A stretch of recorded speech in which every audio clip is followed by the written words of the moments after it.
Takže ahoj, vítáme vás u dnešního vlogu. Tohle je náš druhý vlog na tenhle kanál. Já neumím takhle mluvit. Takže ahoj, my vás vítáme u dnešního druhého vlogu.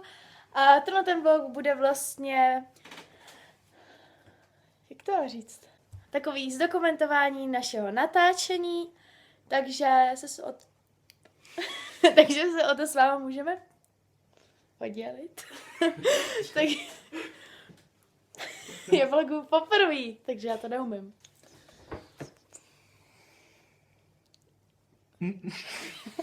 Pěkný, ne? Jo. Hele, nepřemýšlela jsi nikdy nad tím, jak by to bylo být klukem? Ne.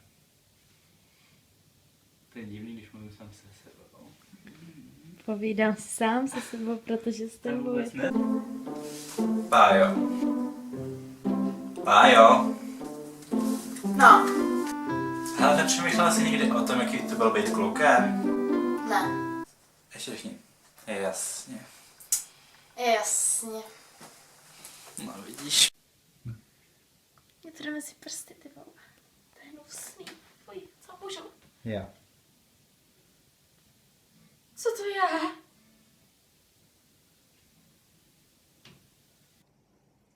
Vole, mně je úplně jedno, že jsem kluk, já prostě budu krásná.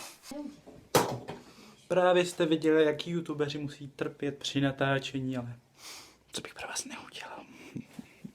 Mě vydá všechno. Pokud se vám video líbilo, tak nezapomeňte dát like, Komentář. sdílet. Znova. Takže tohle už bylo z dnešního videa.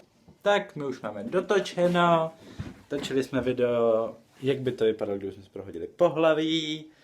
Odkaz na ní budete mít určitě dole v popisku. Tak tohle už bylo opravdu celý video. My doufám, že se vám tohleto video líbilo. Pokud se vám líbilo, tak nezapomeňte dát like. A kdybyste chtěli další takovýhle videa, jak vás provádíme naším natáčením, tak nám nezapomeňte dát odběr a like na tohleto video.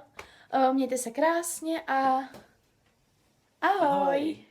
Ahoj. Ahoj.